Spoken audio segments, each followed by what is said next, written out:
ख़वातीन व हज़रात, अगर आपने अभी तक हमारा नया चैनल नॉवलिस्तान सब्सक्राइब नहीं किया तो उसे सब्सक्राइब कर लें।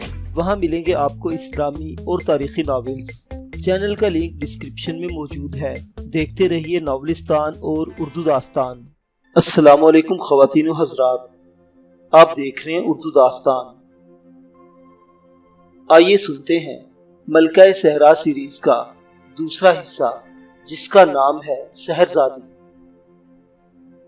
इस सीरीज का पहला हिस्सा, जिसका नाम पुरस्रार वजूद है, उसे आप हमारे चैनल की प्लेलिस्ट में चेक कर सकते हैं।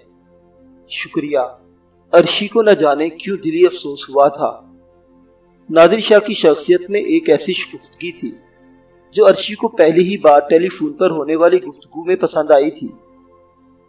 एक आला पुलिस अफसर और इतनी शगुफ्ता गुफ्तगू करे। पुलिस अफसरों के तसव्वुर के साथ एक मखसूस लहजा, एक मखसूस अंदाज ज़हन में उतर आता है, लेकिन नादिर शाह में वो सब कुछ नहीं था। और फिर वैसे भी वो खूबसूरत और खुशमिजाज नौजवान था। ये दूसरी बात है कि अर्शी से मामला ही कुछ खराब चल रहा था। जैन शायद मसरूफ हो गया था। इसने साइमा से कहा था कि नादिर शाह के बारे में मज़ीद तफसीलात मालूम करके इसे बताए। बाद में इसने साइमा को टेलीफोन किया तो साइमा ने कहा जैन ने इसे कुछ बताया नहीं, इस वक्त कहीं और गया हुआ है। अर्शी कुछ सोचकर खुद ही अपनी गाड़ी लेकर थाने की जानिब चल पड़ी थी। इसे यकीन था कि थाने से नादिर शाह के बारे में मालूमात हासिल हो जाएंगी। उधर थाने में शहजाद साहिब का राज था। लॉकअप में कई मुजरिम आ चुके थे। इससे पहले ये लॉकअप अमूमन खाली ही रहता था, लेकिन ऐसा ही शहजाद अपने घर को बिगड़ने से बचाने के लिए अपनी कोशिशों में मसरूफ था और इसे यकीन था कि बहुत जल्द कुछ काम की बातें हो जाएंगी। अर्शी हदायतुल्लाह दिन को 11 बजे के करीब वहां पहुंची थी और ऐसा ही शहजाद ने इसे गहरी निगाहों से देखते हुए कहा था, जी मैडम, मेरा ख्याल है मैं आपसे वाकिफ हूँ। अच्छा, तुम्हें इल्म है कि इंस्पेक्टर नादिर शाह मुझे यहाँ तक लाए थे और इसके बाद इनकी छुट्टी हो गई? जी मैडम, मेरे इल्म में है।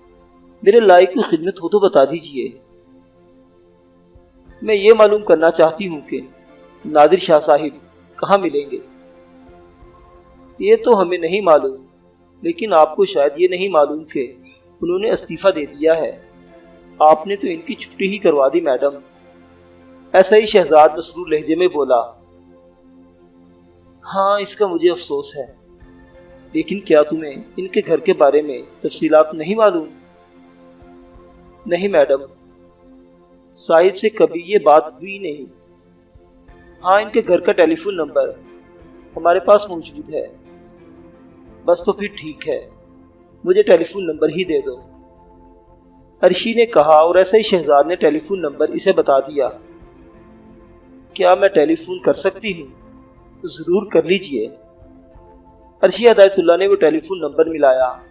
दूसरी तरफ से मुलाजिम ने फोन उठाया था। इसने इत्तला दी कि नादिर शाह साहिब घर पर नहीं है। बहरहाल अर्शी ऐसा ही शहजाद का शुक्रिया अदा करके बाहर निकल आई।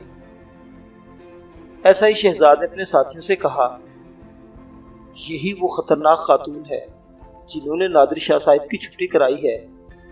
पहले मुझे ख्याल ही नहीं रहा था और मैंने इनसे अपने खास लहजे में बात करने लगा था।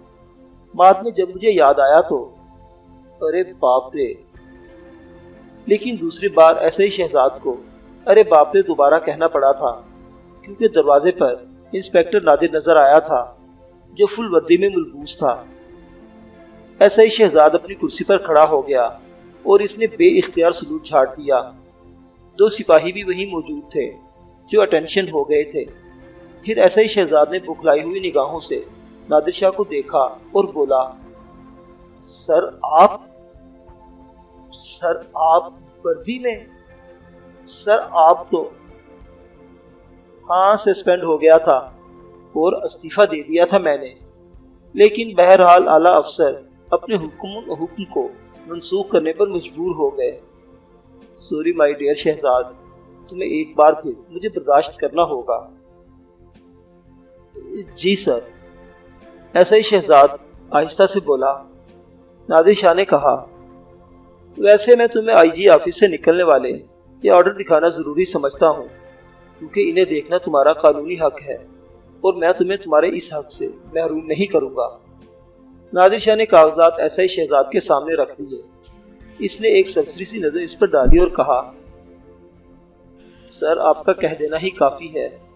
वैसे गालिबन इस मौके के लिए कहा गया है कि फूल तो 2 दिन बहारे जाफिजा दिखला गए, हसरत इन गुंचों पे जो बिन खिले मुरझा गए।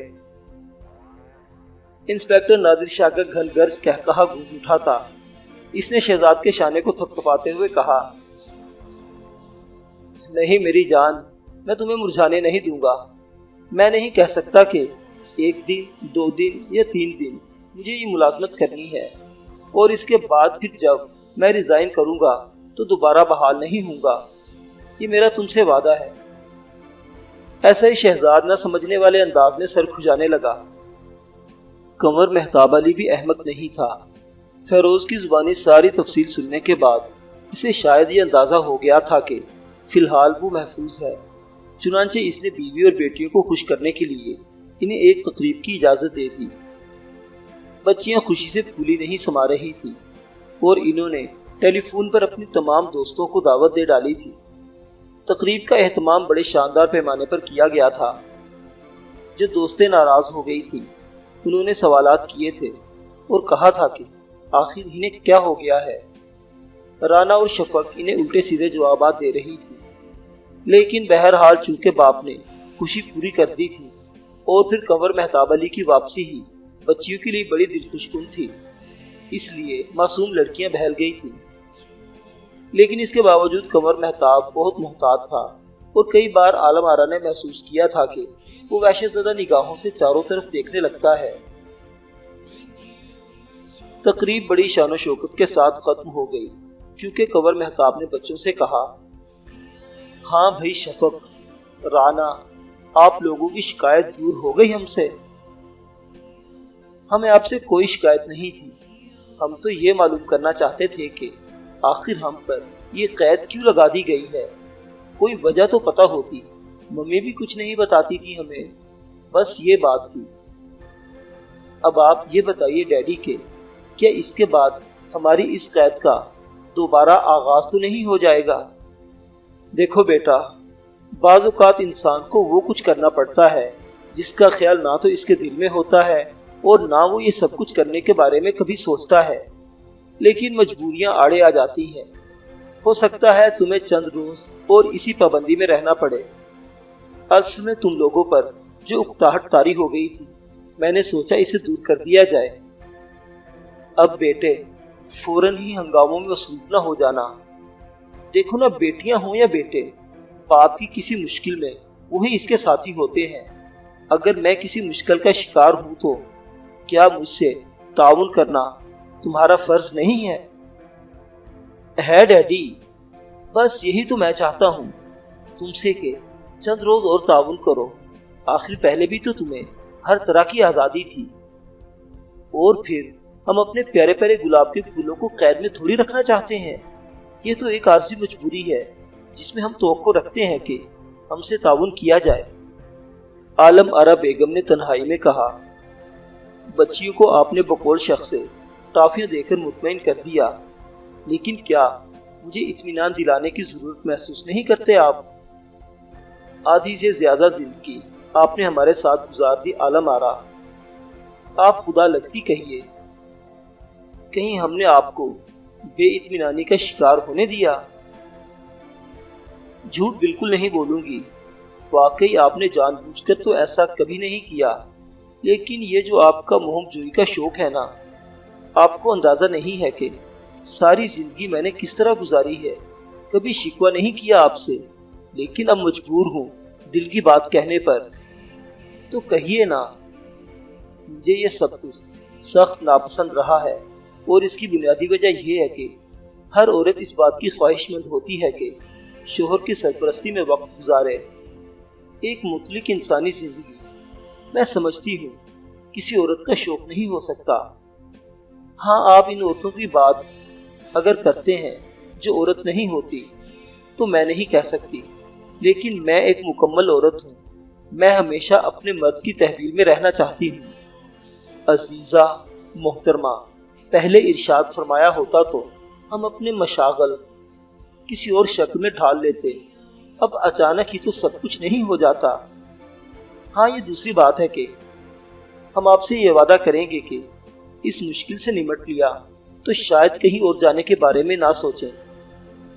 آپ کو اندازہ نہیں ہے کہ کتنے وسوسے پیدا ہو جاتے ہیں میرے دل میں، راتوں کی نیندیں اڑ جاتی ہیں جب سوچتی ہوں کہ آپ نہ جانے کون سے جنگل میں مارے مارے پھر رہے ہوں گے، نہ جانے کون سے پہاڑ کی چوٹی پر آپ کا بسیرا ہوگا، وہاں کا ماحول کیسا ہوگا، کیا کر رہے ہوں گے آپ وہاں پر۔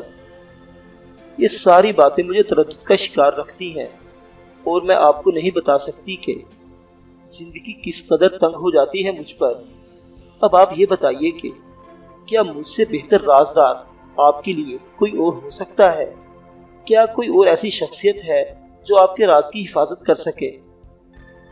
آخر وہ بچی کون تھی جس کی وجہ سے ہمارے دو بہترین ساتھی موت سے ہمکنار ہو گئے؟ کون تھی وہ بچی؟ کیا راز ہے اس بچی کا؟ آپ سے کیا تعلق ہے اس کا؟ یہ ساری باتیں مجھے سکون سے جینے دیں گی؟ بتائیے، کیا میری سوچوں میں یہ سب کچھ شامل نہیں ہوگا؟ قمر مہتاب علی کچھ دیر کے لیے خاموش ہو گئے، پھر انہوں نے کہا، دیکھو عالم آرا، اگر میرے صرف یہ بتا دینے سے بات بن جاتی کہ وہ بچی کون تھی تو میں یقیناً تمہیں اس کے بارے میں بتا دیتا، لیکن ادھوری بات بتا کر میں تمہارے ذہن کو مزید پراگندہ نہیں کرنا چاہتا۔ بات مکمل ہو جانے دو۔ یہ حقیقت ہے کہ تم سے زیادہ اور کوئی میری قربت میں نہیں ہے۔ میں سب سے پہلے اس کے بارے میں بتاؤں گا اور تمہیں ہی بتاؤں گا۔ میں نے تم سے کہا تھا کہ میں ایک ناکردہ گناہ کا مجرم بن چکا ہوں، یہاں کے قانون کی نگاہوں میں نہ صحیح، لیکن کچھ لوگ ایسے ہیں جو مجھے بدترین مجرم سمجھتے ہیں، اور یوں سمجھ لو میری زندگی کے دشمن ہیں۔ اصل میں ان کے علم میں اصل واقعہ لانا چاہتا ہوں کہ کیا ہوا تھا، لیکن اس کے لیے بہت وقت درکار ہے مجھے۔ بس یہ تھوڑی سی الجھن ہے، اسے سلجھ جانے دو۔ میں تمہارے ذہن سے تمام الجھنیں دور کرنے کی کوشش کروں گا، یہ میرا تم سے وعدہ ہے۔ عالم آرا نے ایک ٹھنڈی سانس لی اور آہستہ سے کہا، کچھ نہیں، اب وہ قیدی نہیں ہے بلکہ ہمارا ایک مہمان ہے۔ ویسے میں نے سنا ہے کہ تم نے اس کی اچھی خاصی مرمت کر ڈالی۔ وہ میرے ہاتھوں قتل بھی ہو سکتا تھا، اتنا ہی جنون سوار ہے مجھ پر آج کل۔ اب بھی؟ قمر مہتاب علی نے مسکراتے ہوئے کہا، اب سے آپ کی کیا مراد ہے؟ کیا آپ نے مجھے مطمئن کر دیا؟ خدا کی پناہ، یعنی اب بھی آپ غیر مطمئن ہیں؟ قمر مہتاب علی نے شرارت بھری نگاہوں سے عالم آرا کو دیکھتے ہوئے کہا، اور عالم آرا قمر مہتاب علی کی بات کا مطلب سمجھ کر شرما گئیں، پھر آہستہ سے بولی، دیکھیے، فضول باتوں سے گریز کیا کیجیے۔ کمال ہے، آپ نے تو فضول باتوں سے گریز نہیں کیا اور نہ ہی انہیں فضول قرار دیا۔ سمجھتی ہوں آپ کی سب چالیں اب مجھے بیوقوف بنانے کی کوشش کی جا رہی ہے۔ باخدا ہم نے اپنے فرائض میں کبھی کوتاہی نہیں کی، اور آپ فرائض کی ادائیگی کو بیوقوفی کہتی ہیں؟ پلیز چپ ہو جائیے، کیسی باتیں کر رہے ہیں آپ تو ہمیشہ سنجیدہ گفتگو کیا کرتے تھے۔ بھائی، کبھی کبھی غیر سنجیدگی میں جو لطف ملتا ہے وہ سنجیدگی میں نہیں ملتا۔ خیر، آپ کے کہنے پر ہم خاموش ہو جاتے ہیں۔ تو اب پھر آپ کا کیا پروگرام ہے؟ عالم آرا، تھوڑا وقت اور بس، یوں سمجھ لو پلکوں کی سوئیاں رہ گئی ہیں، تھوڑا وقت اور گزر جانے دو۔ میں ہمیشہ کے لیے اپنی ایکٹیویٹیز کو ختم کر کے تمہارے اور بچوں کے ساتھ زندگی بسر کروں گا۔ خدا را غور کیجئے، واقعی ابھی نے آپ کی مکمل سرپرستی کی ضرورت ہے۔ اس میں کوئی شک نہیں ہے کہ بچیاں انتہائی نفیس فطرت کی مالک ہیں، ان میں سے کسی قسم کی غلط بات کی توقع بھی کبھی نہیں رکھ سکتی۔ لیکن ماں سے زیادہ باپ کی حالات پر گہری نگاہ ہوتی ہے۔ یہ ضروری ہے کہ ان کے لیے وہ آپ کی نگاہوں کے سائے میں رہیں۔ تم بالکل بے فکر رہو۔ ویسے کل یہاں سے میرا نکل جانے کا پروگرام ہے۔ تمہیں شاید اس بات پر یقین نہ آئے کہ میں نے جو تقریب منعقد کی ہے بڑا رسک لے کر کی ہے۔ مجھے ہر لمحہ یہی دھڑکا اور یہی خطرہ رہا کہ کہیں کچھ ہو نہ جائے۔ خدا کا شکر ہے کہ کچھ نہ ہوا، لیکن پھر بھی میں تمہیں محتاط کرنا چاہتا ہوں۔ میرے اس طرح منظر عام پر آ جانے سے کسی غلط فہمی کا شکار نہ ہو جانا۔ بچیوں کو اب بھی اتنی ہی احتیاط کی ضرورت ہے۔ ویسے دیوان سرکار سے میں نے بات کر لی ہے اور مزید اس سے کہہ جاؤں گا کہ میرے جانے کے بعد ایک لمحہ بھی غفلت نہ برتے اور شدید احتیاط کرے۔ پہرا اتنا سخت ہونا چاہیے، کتوں کا گشت اسی انداز میں رہنا چاہیے، کہیں کوئی بھی لغزش نہ ہو۔ اگر ہم نے لغزش نہ کی ہوئی ہوتی تو جیت ہماری ہے، اور اگر کہیں ہم کسی مشکل کا شکار ہو گئے تو یقین کرو حالات اس قدر خراب ہو جائیں گے کہ سنبھالے نہیں سنبھالے جا سکیں گے۔ عالم آرا نے پرخیال انداز میں گردن ہلاتے ہوئے کہا، ہاں ویسے تو نہیں، لیکن آپ کی کیفیت سے مجھے اس بات کا پورا احساس ہو رہا ہے۔ تو کل آپ روانہ ہو رہے ہیں اور میں پھر وہی سوال کروں گی کہ تہہ خانے میں موجود شخص کے بارے میں کیا خیال ہے؟ وہ بھی میرے ساتھ جائے گا، کنور مہتاب علی نے کہا، اور عالم آرا سنسنی خیز نگاہوں سے اسے دیکھنے لگی۔